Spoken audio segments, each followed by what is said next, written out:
What if prison gave Malcolm X something freedom had not? A reason to become deliberate. The common story says confinement destroys possibility. His story asks a more unsettling question. What happens when a person stops blaming the walls and begins rebuilding the mind within them? Malcolm entered prison with a fractured identity, limited education, and habits shaped by survival. He did not leave merely informed. He left reorganized. At Norfolk Prison Colony, the Massachusetts institution where his education intensified, he encountered a humiliation more powerful than punishment. Books exposed the boundaries of what he knew. His vocabulary could not carry the thoughts he wanted to express, and his schooling had not prepared him to enter the intellectual world he suddenly glimpsed. That discovery hurt. It also became useful. A wound had revealed a door.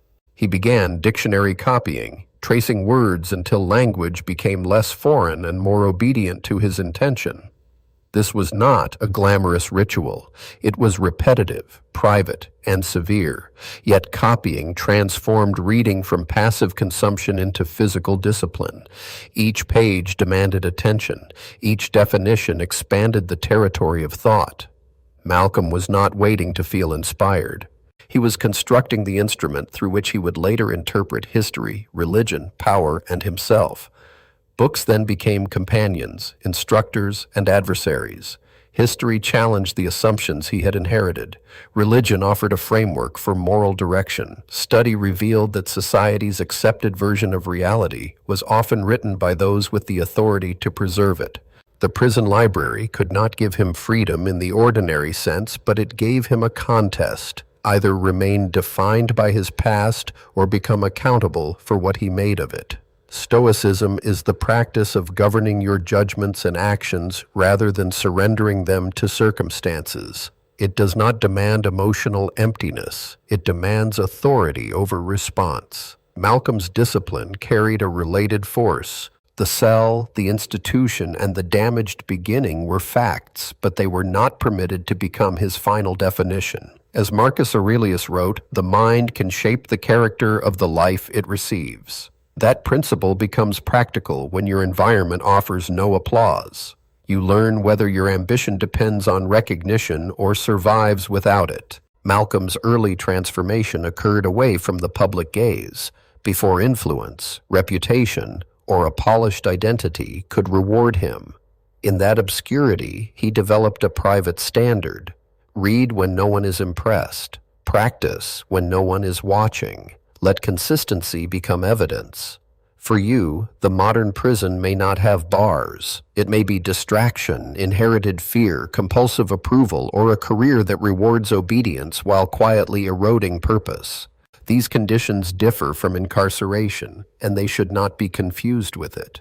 Yet the psychological question remains recognizable. Which parts of your life are truly imposed, and which are maintained because changing them would threaten the identity you have learned to defend? That threat has a name. Cognitive dissonance is the tension produced when your beliefs and your experience contradict one another. Malcolm's education increased that tension. The more he read, the harder it became to preserve a simple account of the world. Knowledge did not immediately make him comfortable. It made comfort impossible. This is why genuine learning can feel like conflict before it feels like liberation. His correspondence with Elijah Muhammad and his involvement with the Nation of Islam gave that expanding mind a structure of belief, discipline, and purpose. The movement offered Malcolm a language through which to interpret racial injustice and personal responsibility. It also gave his transformation a community and a mission. A person rarely rebuilds alone, but belonging carries a danger. The shelter that helps you stand can later ask you to stop questioning. Here, the story refuses easy praise. Discipline can elevate a person, but discipline attached to an unquestioned doctrine can also harden perception. Malcolm's power grew through conviction, yet conviction eventually met experience that could not be contained by his earlier certainty. The same intellectual courage that had made him a formidable advocate would demand another transformation. Education had not finished its work. It had prepared him to confront himself. Existentialism is the view that human beings must confront freedom, responsibility, and the task of creating meaning in an uncertain world. It does not promise that history will hand you a ready-made purpose. It asks what you will do with the responsibility of choosing. Malcolm's path entered this territory when inherited answers began to collide with observed reality, forcing him to decide whether loyalty mattered more than truth. In 1964, Malcolm broke with the Nation of Islam.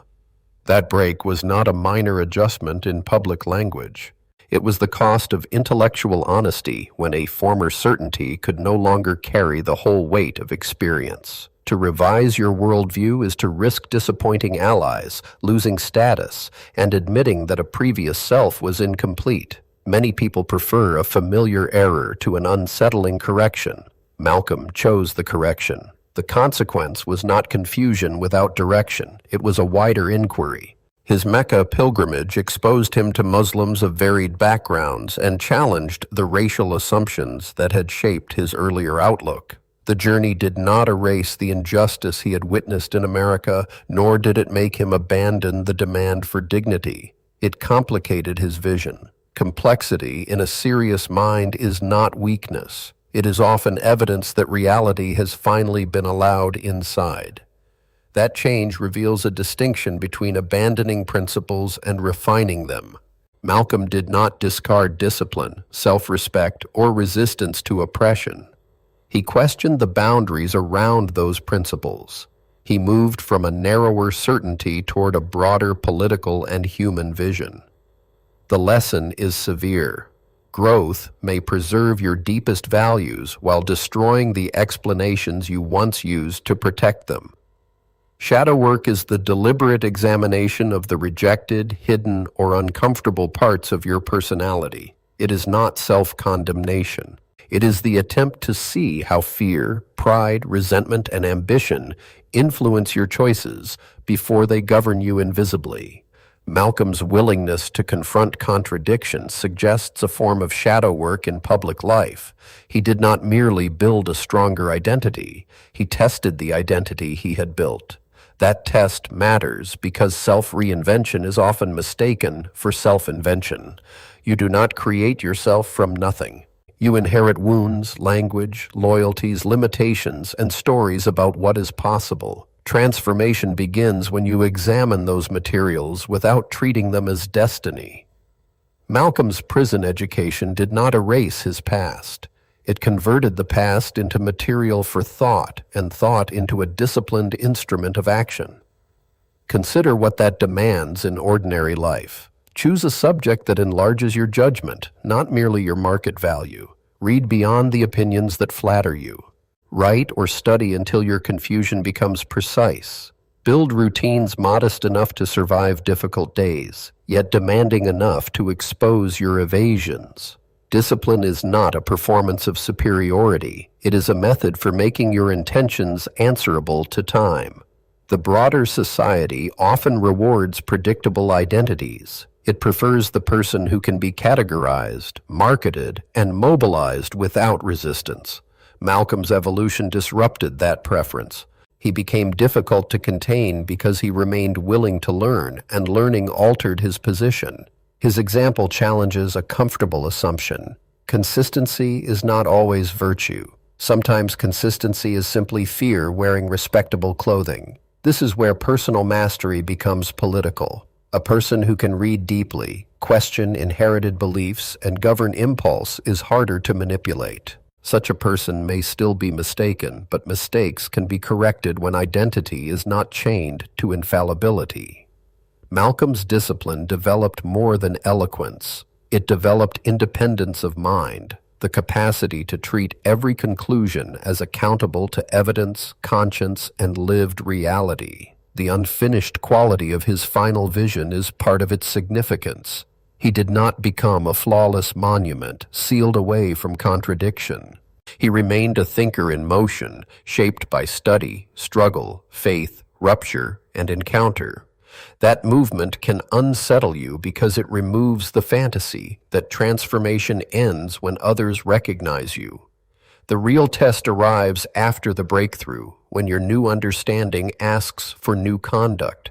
So examine the prison you call circumstance, but do not romanticize confinement or minimize suffering.